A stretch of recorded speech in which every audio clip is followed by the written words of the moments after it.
I want to talk about the crime more, but I want to say I have a hard time with the murder still, despite knowing what happened. Like, I go back and forth on this idea of, because I don't even agree with capital punishment. I would prefer to see these people just put away forever and rot. I don't agree with murder.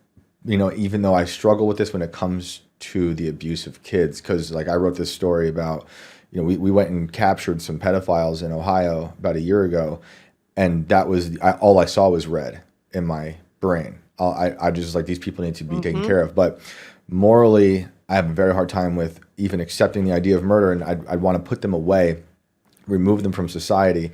But I can't, put myself obviously in the Menendez brothers' shoes because of the years of horrible abuse they went through, and it's hard to stomach even hearing them taking their mother's life. I heard the case that they made for her being so depressed and suicidal. I think they even maybe found a letter from her, right? Oh, she would leave them letters frequently because she wanted them to know how miserable she was, and she was Right. always telling them she would threaten to poison the family too and stuff like that. But yes, Wow. but let me just say also, Shane, I don't think anyone, not me, and certainly not the Menendez brothers, claims that this was a justified act Right. in the sense, or not justified. I don't think anyone thinks that this is something that society should condone, Right. or Right. that this was a good way for them to deal with things. And, people should look into this and should listen to what the Menendez brothers have been saying for years, that they really regret it. And Eric regretted it so much that he ended up having to go and squeal to his shrink, who ended up getting them turned in, because he was so guilt ridden about it. Lyle also, a lot of people don't know this. Lyle wrote a letter to Eric in prison, and it was supposed to be in jail when they were awaiting trial. And it was supposed to be just between them. But the guards ended up finding it during a search, and Lyle had just assumed that Eric would destroy it because he would send him these letters and then he would write, "Please destroy," after reading. So it was just for Eric. No one else was supposed to see it, right?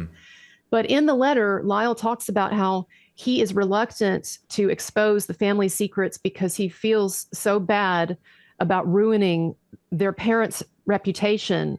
Wow. And so there was a lot of reluctance. People understand this. There was a great deal of reluctance initially on the part of the Menendez brothers to use this defense, even though they had experienced these things, because they actually felt a great deal of allegiance to their father and mother still, even though they killed them. Right. And so I just want people to understand that there's been a great deal of regret expressed by the Menendez brothers, and that no one is saying that this is the proper way to handle a situation like this. I think Right. that what most of us are saying, though, is that this seems like a very clear manslaughter case that should not have gotten these guys a life sentence in prison. Right. And so they have served 35 years. And so for the people who say we can't condone vigilante justice, well, they've served 35 years. Right. The better part of their lives, their youth at least, is over. And if it is manslaughter, that's well beyond what you would serve in the state of California, right? Right. Man, it's crazy. When I first heard that this was happening, and I only really learned about this whole new perception of the case very recently. And when you and I talked about it like a week ago, my initial instinct before I knew anything was I'm skeptical because of what happened after the big, viral story of Serial. Remember Serial? The podcast. I was like, real big podcast. I loved it. The girl was missing, or there was two different serials. I think, there was a murder, and they were trying to redefine the guy who was convicted of the murder, Adnan Saeed, right? Yep. Yeah. And it turns out that maybe might not be the case now. And I think he actually might be guilty. I haven't really been following it closely, but I remember there was one perception, then there was a whole new perception because of a podcast, and then he got, I think, a retrial or something.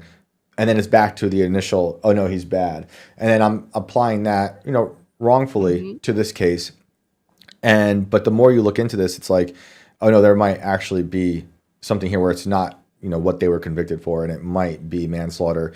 But then, okay, so going back to the crime, do we know why it happened that day? What led to that being the day after so long of enduring the abuse? Do we know why they chose to do it that day?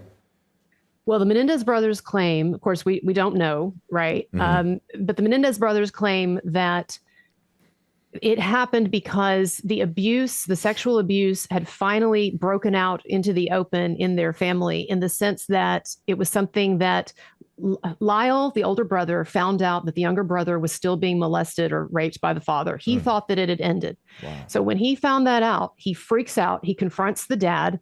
The dad tells him, he says, basically, F off. I can do whatever I want with my son. Lyle goes to the mom and Lyle and Eric, and she basically says, yeah, I knew. What of it? And so he claims, the Menendez brothers claim that they got really freaked out because they realized at this point that everything now was sort of exposed and that their parents might feel vulnerable now with this thing having broken out into the open. Their parents might feel like they were in a vulnerable position and they might want to off their children, basically. Wow. And another consideration was that Jose Menendez recently had expressed to his children that he was basically sort of done with them because they had been such disappointments, and he was sort of going to move on with his life and his own dreams and plans instead of really facilitating theirs anymore. And so they had this feeling that their father had basically washed their hands of them, and that therefore now they were kind of a liability, and that their parents, they claimed that they really felt in their crazy state that their parents could kill them. Right. And they said that they were terrified of their parents. And so that's what they claim. Now, the prosecution would claim that there were these other incentives, talking about financial stuff, a fear that they would be written out of the will, and these things. And I don't think that we'll ever really know. My guess is that it was probably a mixture of all of these different considerations and fears and incentives. But again, we're dealing with a crazy situation. And what I keep coming back to in this is that whatever monstrous behavior the brothers were guilty of, certainly the murders, gruesome, horrific, monstrous, and some of this other behavior, it was a direct result of what the victims did to them. Right. So I just don't see how we get away here from a certain reciprocal responsibility in this, which it doesn't completely justify the murders, but I do think it puts them in a different light, so that, again, we need to be more lenient on these guys, especially since, again, they've served a long sentence. Yeah, and I believe in redemption, even something as ghastly as murder. And also, if you want to believe their side of the story in terms of they felt like the walls were closing in as a liability, if they've experienced years of like horrible abuse, it's not that far beyond the realm of possibility for them to think that they'd be murdered after. Well, and he had threatened to kill them many times. I mean, both of the parents had. And again, the threat of murder had been hanging over them since they were children, because Eric testified, again, this is if we believe it, but Eric testified that when he was a child, at a certain point, he refused or tried to stand up to his father and say, I don't want to do this anymore, the sexual stuff, right? And he claims that the dad went and got a big knife and came back into the room and held the knife against his throat. And he said, if you don't do what I want, I'm going to kill you. So if that is true, and again, there's corroborating evidence, testimony that this was a bad man doing bad stuff. If that's true, then I can't imagine growing up in that environment and not being terrified of your parents. What do we know about their lives in prison? Have they been? Apparently they've been model prisoners, model citizens. And didn't one get married? Oh, really? They both did. In fact, Lyle got married, then divorced, then married to someone else. So he's had 2 prison wives. But no, that's a good name for a podcast. They've been model prisoners, and they haven't received any marks against them. I think Eric received a mark for having some kind of contraband or something like that. But in fact, Lyle had to be moved to a special section of the prison because he refused to stand up for himself in fights. He would just take it. He would just take getting beaten. And so he's extremely nonviolent. But people who have spent time in prison with these guys, in fact, you talked to Michael Franzese on Tim's show, the mafia guy. Yeah. He spent time with the Menendez brothers in prison. He believes that they need to be released. And so really everyone who has spent time with these guys or hung out with them thinks that they are great people now. It seems to be that way. The public perception has certainly changed. If you look at any video right now about it, I was expecting to see a split, because it seems like it's kind of veering into political realm because of Newsom saying basically he's going to commute the sentence. And anytime Newsom says anything, the right is like, well, it's got to be wrong. Right. And I get it because I really don't like that guy. However, it's worth looking into this case. And, I look at all the comments and it's overwhelming positive. They got to be let out. I do always get a little squeamish after it's based on a podcast or a show because I feel like so much Right. is trying to warp your perception to whatever narrative they want you to sell. That said, like you said earlier, there is a lot of stuff out there that corroborates the brothers' stories, and it does add up that there's something way more than what we were initially told. So we'll see. If they get let out, that would be. So what's next? Is it because it come down to the governor, or is there something else? So they've got a couple of possible avenues here. LADA George Gascon. Of course, we were talking about the politics, the political aspect earlier. You know that I'm no fan of Gascon for the way that he's handled other cases and situations. But LADA Gascon is very much in their corner, and he has asked for a resentencing. So they're going to go before a judge December 10th, I believe, and that judge will decide on their fate.